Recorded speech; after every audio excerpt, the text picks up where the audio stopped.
Kali ini kita akan melanjutkan materi yaitu tentang pendekatan dan prinsip geografi. Yang pertama, kita akan membahas tentang pendekatan geografi. Sebelumnya, kalian pernah belajar tentang objek studi geografi yang terbagi menjadi dua, yaitu objek material dan objek formal. Nah, kalau objek material itu ada objek yang menjadi kajian dalam geografi. Kalau objek formal, nah ini dia. Objek formal geografi berupa pendekatan geografi atau geographic approach. Nah, yang dinamakan pendekatan geografi itu yang seperti apa? Pendekatan geografi adalah sudut pandang untuk mengkaji fenomena geografi dari topik tertentu yang menjadi perhatian. Kalau kalian sebelumnya pernah belajar tentang objek studi geografi, objek material itu adalah yang dipelajari, yang menjadi materinya dalam geografi. Nah, sedangkan pendekatan geografi di sini adalah sudut pandang, artinya bagaimana kita mempelajari materi-materi yang ada di dalam geografi. Makanya di sini didefinisikan sebagai sudut pandang untuk mengkaji fenomena geografi ya. Artinya bagaimana cara kita mengkaji fenomena geosfer, fenomena geografi yang ada di permukaan bumi itu adalah dengan pendekatan geografi. Nah, pendekatan geografi itu ada 3.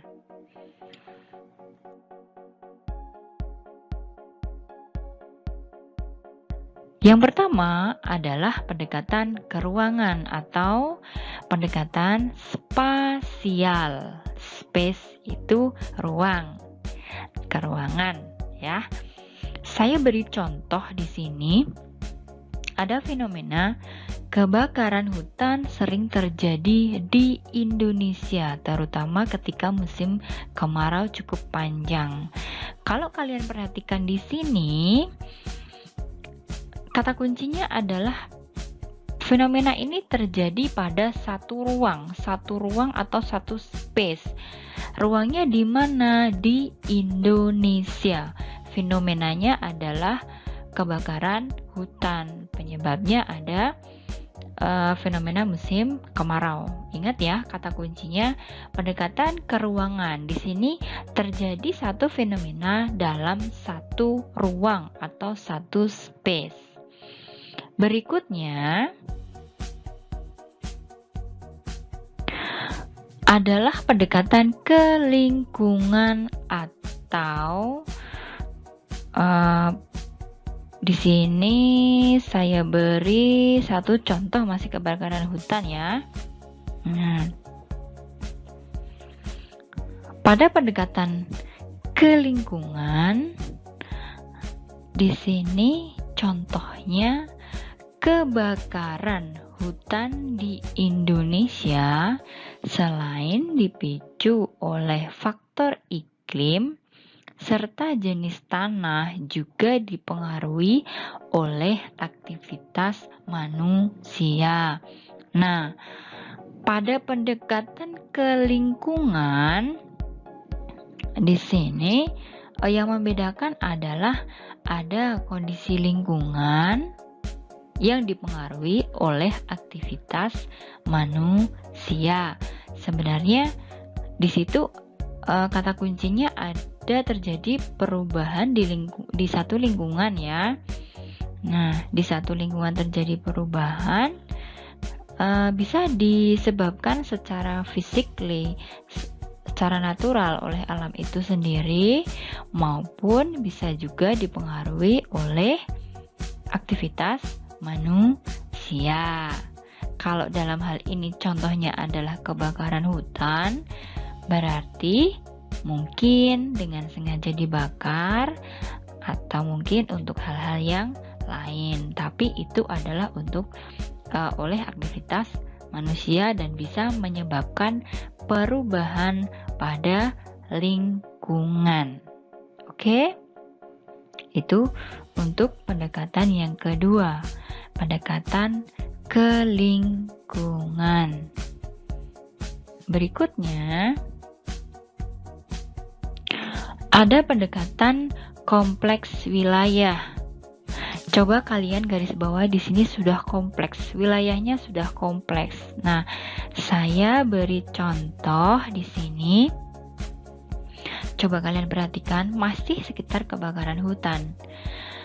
Contohnya adalah kebakaran hutan yang terjadi di wilayah Riau mengakibatkan kabut asap sampai ke Singapura bahkan ke Malaysia.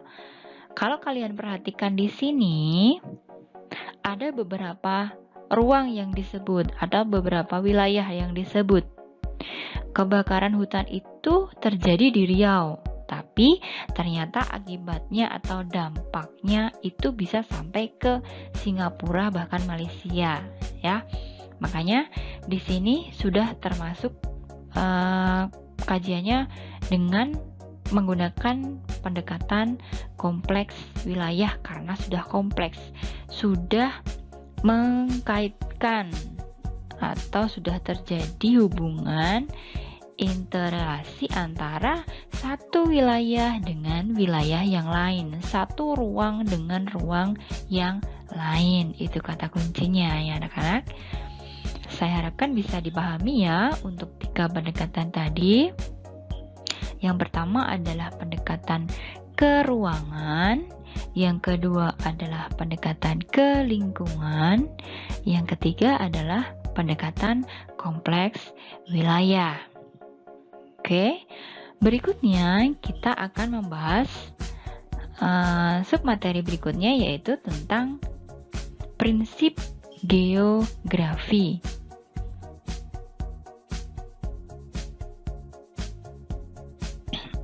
Prinsip geografi ada 4.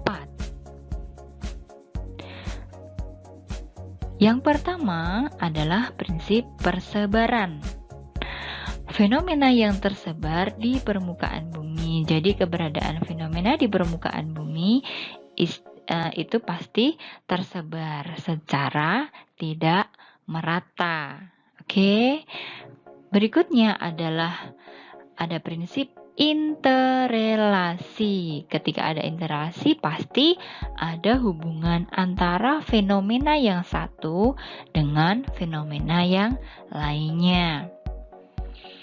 Yang berikutnya adalah prinsip deskripsi. Kalian pasti sudah mengenal tentang deskripsi ya. Deskripsi itu adalah penjelasan. Di sini berarti menyajikan fenomena geosfer dalam bentuk deskripsi atau penjelasan, baik dalam bentuk peta, gambar, grafik, tabel, maupun diagram. Yang terakhir adalah prinsip korologi, di mana prinsip korologi ini memadukan antara prinsip pertama yaitu persebaran, kemudian interrelasinya sampai dengan deskripsi dengan lengkap. Artinya berarti prinsip korologi di sini adalah mencakup ketiga prinsip di atas.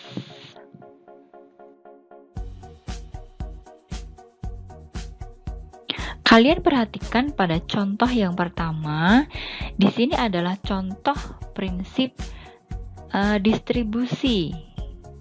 Kaitannya dengan persebaran flora dan fauna. Contohnya, Indonesia bagian barat didominasi oleh jenis fauna asiatis, meliputi wilayah Sumatera, Kalimantan, Jawa, dan Bali. Nah, di sini berarti dijelaskan ada persebaran jenis fauna ya, Sumatera, Kalimantan, Jawa, dan Bali. Bisa dipahami ya. Berikutnya contohnya di sini ada prinsip interrelasi. Fenomenanya adalah ada tanah longsor yang diakibatkan oleh perubahan fungsi lahan. Nah, kalau di sini kalian cermati, ketika ada interrelasi biasanya ada hubungan sebab akibat. Kalau di sini ada dari perubahan fungsi lahan sebagai sebabnya, akibatnya terjadi bencana tanah longsor. Oke, itu berikutnya.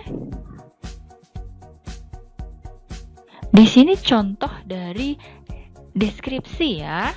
Deskripsi tadi bisa berupa gambar, peta, tabel, grafik, ataupun berupa penjelasan. Nah, di sini mengungkapkan data geografis itu dalam bentuk peta.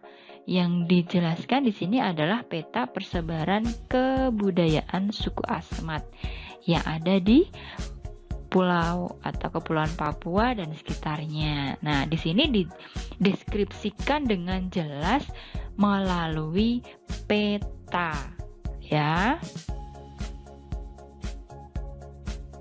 Yang terakhir, prinsip korologi. Korologi tadi berarti sudah mencakup dari distribusi, interrelasi sampai dengan deskripsinya. Maka di sini untuk contohnya adalah ketika misal menganalisis permasalahan hujan. Jika kita mengungkapkan fakta secara kronologis tentang permasalahan hujan, berarti harus ada kajian atau penjelasan dari persebaran curah hujannya, kemudian penyebabnya itu kenapa, sampai dengan dampak yang ditimbulkan dari misalkan curah hujan yang tinggi di suatu wilayah, ya. Jadi semuanya sudah ada penjelasan. Kalau tadi deskripsi itu adalah mengungkapkan penjelasan, bisa berupa gambar, peta, tabel, dan sebagainya. Nah, kalau korologi berarti sudah ada persebarannya bagaimana, penyebabnya apa fenomena tersebut, kemudian data-datanya, dampak yang terkena sampai dengan mungkin ada kerugian atau kerusakan fisik maupun sosial, ya. Nah, di situ dijelaskan secara gamblang, berarti sudah termasuk korologi. Bisa dipahami ya anak-anak? Nah, untuk pendekatan dan prinsip ini, pendekatan tadi ada 3, keruangan, kelingkungan, dan kompleks wilayah. Kemudian prinsip geografi ada 4, dari persebaran, interrelasi, deskripsi, sampai dengan korologi.